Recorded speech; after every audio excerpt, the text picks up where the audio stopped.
Hello, my people. Yes, it is good to have you always and exciting to be here. Well, it is so much unfortunate that the campaign of the parties in Edo State are really going too far this time around because unfortunately there are some things that we do not expect from campaigns when campaigns are being done, regardless of you trying to win an election or not. There are some things that should never be said. And this time around, the APC has actually taken it too far by calling the incumbent governor childless because he does not have a child. I don't think that is a campaign strategy that would actually work, because with this, it could even bring down their campaign. Because for me personally, there are things that are very personal that you must not talk about when it comes to do with election. If you're talking about, okay, the person has not performed, the person has not done this, he has not done that, good enough, but not going into the person's private life and talking about it just because you want to make a campaign look interesting, or you're trying to make everyone believe that the person is not fit to be the governor and all sorts. I really don't encourage this, but it has already, the deed has been done, and a lot of people has actually hit back on the All Progressive Congress for doing this, that it is not appropriate, and it is so unfortunate that they had to use this as part of their campaign. Anyway, I'll bring you details of this shortly, but before then, if you haven't subscribed, please do, and also ensure you give this video a thumbs up, and don't forget to turn on the notification bell, because that is the only way you get notified anytime we drop a new video. Okay guys, let's see what happened when the APC said Obaseki is childless. Yes, and Nigerians have condemned in strong terms the comments made about Godwin Obaseki's childlessness during one of the campaign tours of the All Progressive Congress (APC).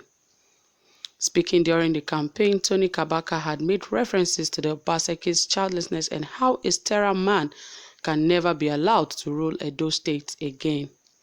Kabaka went further to question who Obaseki intends to leave all the money he is amassing for, as there is no issue to inherit his property. In a twist, public backlash greeted the comments that were meant to demarcate the re-election bid of Obaseki, while others defended same on the ground that the governor and his supporters had on several occasions made mockery and similar comments on Adams Oshomole's failed marriage during their campaign. Optimum MC Eddie, sometimes some of the lines they use during their campaign gets me thinking if they are actually elderly enough to be called elders. Another person said there's nothing untoward about it. If you cannot live a public life, then live your private life. If Obaseki is not happy about it, he should sit in his house. There are so many persons who can govern Edo State better, whom are at home. The better thing at this moment is for him to come out to justify his childlessness or his wife's barrenness, how they adopted children or otherwise, what he has done or can he do for Edo children if voted as governor. Another person said that's the only weapon of words Agbera murderers Tony Kabaka has to say about the wake, and see Governor Obaseki's reason, because he was shifted aside for his abnormal way of extorting money from the masses. And other people actually mocked the APC by saying you don't mock God without consequences. Mocking a man for being childless will provoke God to grant Obaseki second tenure. And I said, how can you say a father with over 4 million people under his control is childless? Obaseki is my biological father. And it went on and on and on. Another said, you are seeing the light, stand up for your rights. So say legendary. And say, please shelve on this matter. It's Tony Kabaka that made that statement, though it's a fact, but I condemn it because only God gives children. However, if you recall very well, PDP threw the first punch at Oshobaba when they mocked him, asking him when he would impregnate his wife. I still remember vividly, you live in a glass house, you are throwing stones, you do not please.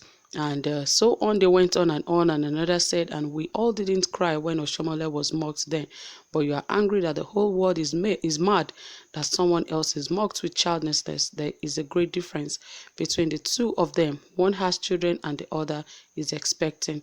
Yes, and so on. There were so many comments from Nigerians, and some said there's nothing untoward about it if you cannot live a public life, and all of that. You say you are just too naive in your response. What has children got to do in the ongoing campaign? Was Lucky Egbenedion not a father before they misruled? How about Emmanuel Uduaghan, who also ruled badly? In terms of visionary leadership, Obaseki is second to none. I'm not a fan of all of that. In terms of visionary and all of that, they went on and on to speak about both Obaseki and Oshomole. And really, I don't think personal life should be brought into the public light when it comes to do with election, irrespective of whether you are a public figure or not.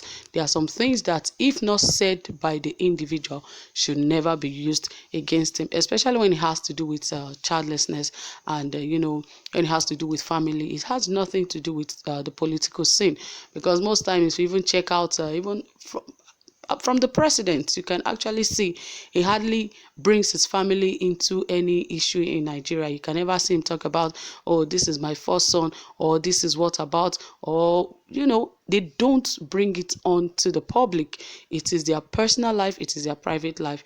If you know about it, good for you. Even when Aisha Buhari tried to talk about some things that are going on in Aso Rock, he quickly shut her down, because he just feels that that is a way of exposing their families to the public. And that was how that matter died, and people were beginning to speculate that if he was really President Muhammadu Buhari or is an imposter and all sorts. But really, if it has to do with childlessness and all of that, shouldn't be brought up. And some people said that Tony Kabaka is just an Agberu, and people shouldn't mind what he says. That even PDP also said some time ago in their campaign that Oshomole was he has married his wife for some years now and he never impregnates her. Yes, Oshomole can decide not to have children anymore. He already has enough children. So definitely he might not even want to have any child with his second wife, which is okay. Unlike the person that is still expectant of children in the years that he's been married. So it is important that these people really be very, very careful of the kind of things they use and what they say during campaigns. Because of course, things like this could make any party to even lose their elections. Yes, you can think the gods of the land do not hear. You can think the God in heaven does not hear. You can even think the ancestors do not hear, but they all hear, and it could cause another thing in the state. So I hope that they mind what they say during their campaigns. It is good to say what you like when it is campaign, but be very careful with the kind of things you say, because some of the things you say can never be taken back. So my people, that is it from here. You've heard it all. Whatever you have to say about this, please drop it in the comment section, and don't forget to give this video a thumbs up. Thank you so much for being here. Do have a pleasant time. Bye for now.